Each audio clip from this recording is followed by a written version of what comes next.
Hey guys, welcome back to my channel Film Review Hub. Movie ఒక comedy and action movie. So ఈ movie బేసిక్గా ఏంటంటే ఒక family ఉంటుంది. ఆ ఫ్యామిలీలో ఒక్కొక్కరు ఒక్కొక్క క్యారెక్టర్ ఒక్కొక్కరిది ఒక్కొక్కలా ఉంటుంది అండ్ ఫన్నీగా ఉంటాయి. డైలాగ్స్ అన్నీ కూడా క్యారెక్టరైజేషన్ కూడా ఫన్నీగా ఉంటుంది. సో ఇక్కడ వీళ్ళకంటూ ఒక ప్రాబ్లం వస్తే ఒక మిడిల్ క్లాస్ ఫ్యామిలీకి ఎలా సాల్వ్ చేసుకుంటారని చెప్పి, సో ఇక్కడ ఒక మదర్ ఫాదర్ ఇద్దరు డాటర్స్ ఉంటారు. సో డాటర్స్ ఒక రెబెల్స్లా అలా ఉంటారు. సో వాళ్ళ చిన్న కూతురికి ఒక లవర్ ఉంటాడు. అతను ఒక డాన్ లాగా. సో అతను చనిపోతాడు.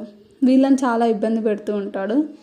సో అతను సడన్గా చనిపోతారు. వీళ్ళు చంపారు కానీ చనిపోతాడు. సో అతన్ని ఎవరు చంపారు ఏంటి అది వీళ్ళ మీదకి వస్తుందా అని చెప్పి ఉంటుంది. అండ్ వాళ్ళ ఫాదర్ కూడా, ఈ ఇద్దరు డాటర్స్ వాళ్ళ ఫాదర్ కూడా ఏంటంటే వాళ్ళ ఫ్యామిలీలోనే ఎవరో ఒకరు చేశారేమో అని చెప్పి ఇన్వెస్టిగేషన్ అలా చేస్తూ ఉంటాడు. అది కూడా చాలా కామెడీగా ఉంటుంది.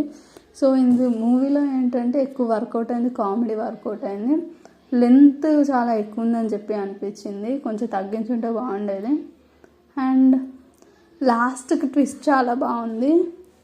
సో ఎవరు పోలీస్ వాళ్ళు ఎలా ఇన్వెస్టిగేట్ చేశారు, ఎవరు చంపారు అన్నది ఎలా చూపించారు ఏంటి అన్నది, అన్ని క్యారెక్టర్స్ని సస్పీషియస్గా చూపెడతారు. లాస్ట్కి ఎవరు చంపారు అన్నది రివీల్ చేయడం చాలా బాగా చేశారని చెప్పి అనిపించింది. So this is the review of Parimala and co movie. So ఎవరైనా చూడని వాళ్ళు ఉంటే go take a watch. So కలుద్దాం మళ్ళీ నెక్స్ట్ వీడియోలో. And please do like, share and subscribe to my channel film review hub.